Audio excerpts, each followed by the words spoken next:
जादुई जूता। राघव की एक बहुत बड़ी जूते की दुकान होती है। उसने गिरधारी नाम के एक लड़के को भी दुकान में अपनी मदद के लिए रखा होता है।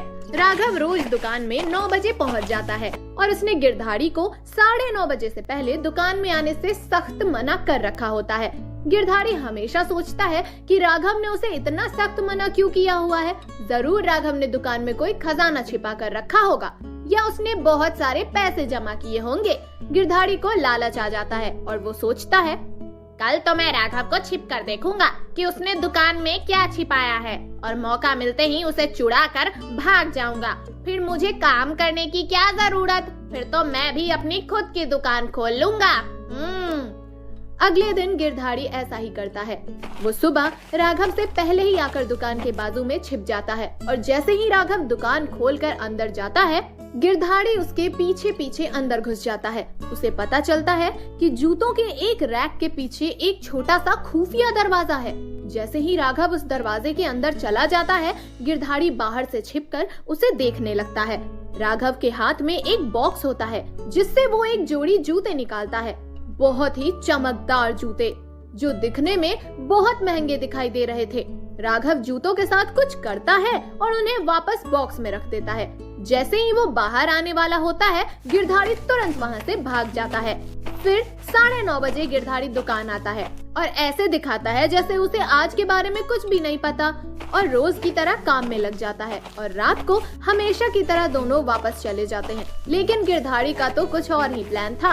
वो सुबह 4-5 बजे चोरी करने के लिए दुकान में घुस जाता है और रैक के पीछे का दरवाजा खोल लेता है। गिरधारी देखता है कि उस बॉक्स के अंदर हीरे के जूते होते हैं। वो उन्हें बॉक्स से चोरी कर लेता है।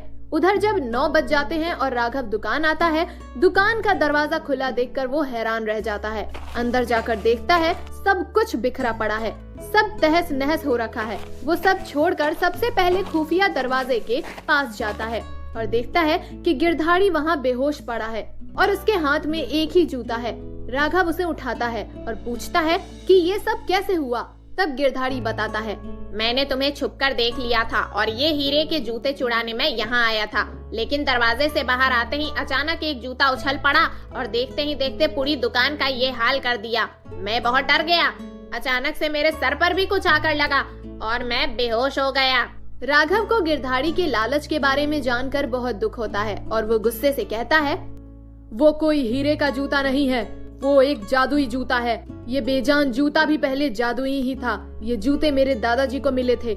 इनमें से एक जूता शैतानी था और उसने दूसरे जूते की शक्तियां भी छीन ली और अपनी शैतानी शक्तियों से हर जगह तूफान मचा दिया।